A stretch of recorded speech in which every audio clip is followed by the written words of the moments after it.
What is your name? Joyce Unanga. My husband and I came into this country about 2 years ago.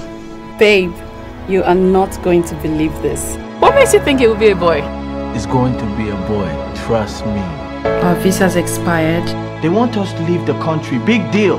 How long do you think we're going to keep hiding?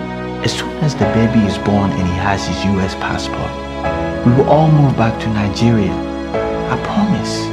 Anchor Baby is about the struggle of an African couple, a Nigerian couple who came into the country and they ran out of status. They wanted to have their baby here so their baby could be an American citizen and not have to go through the struggles that they've had to go through. The story of Anchor Baby basically is about parents who moved to the US from Nigeria, want to have the baby in the US so the baby can have a lot of opportunity.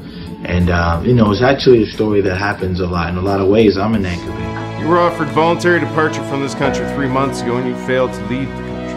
We will do everything in their power to have the baby in this country. Everybody down on the ground now! Let me see your hands! Boy, we'll shoot you down if you don't drop that weapon. My job requires me to catch and deport every single scum like you. I'll always be here for you. That's why I married you.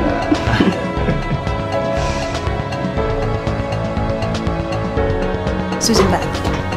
What time is she coming? 6 o'clock.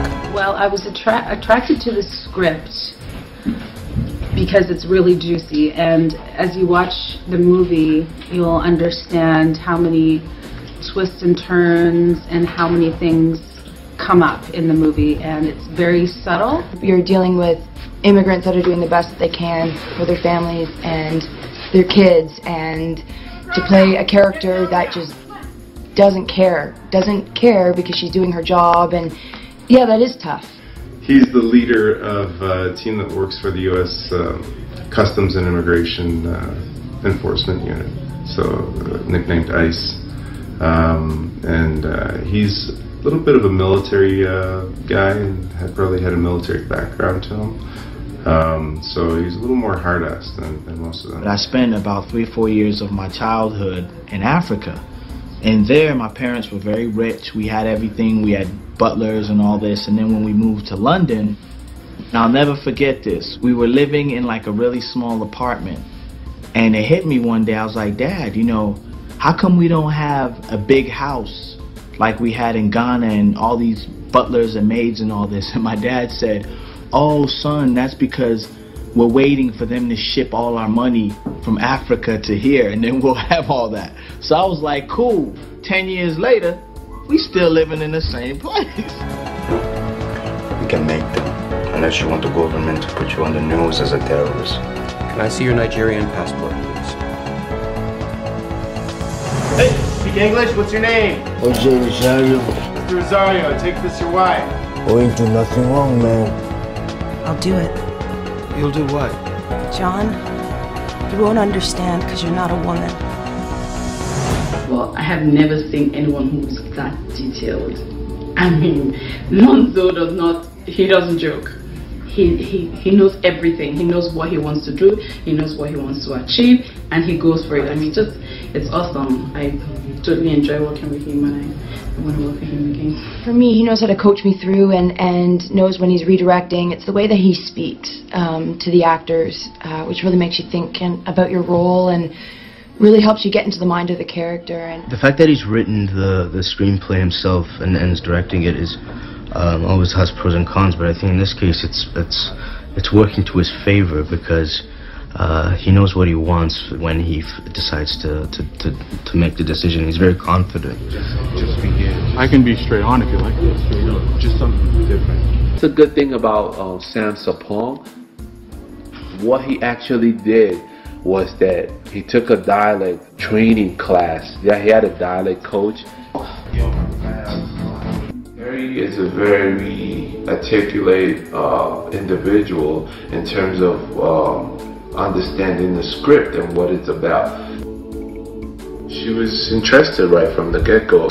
So what I did was I actually sent her part of the script without sending her the climax of the movie, and she read the script all the way till towards the end of the movie. So she called me back and was like, "Why did you cut off the script?" She surprised the whole cast, the whole crew, and she's a very talented, very wonderful individual.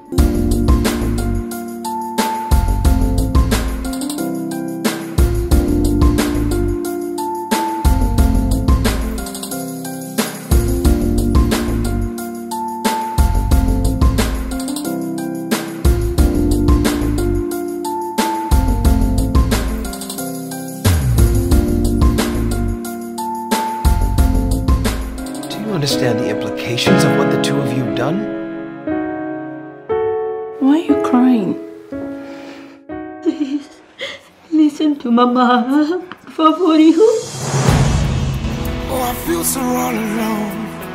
The spotlight still on me. I'm gonna ask you one more time. Where's your wife hiding? Oh, you nanga. I don't know how you're expecting to do this.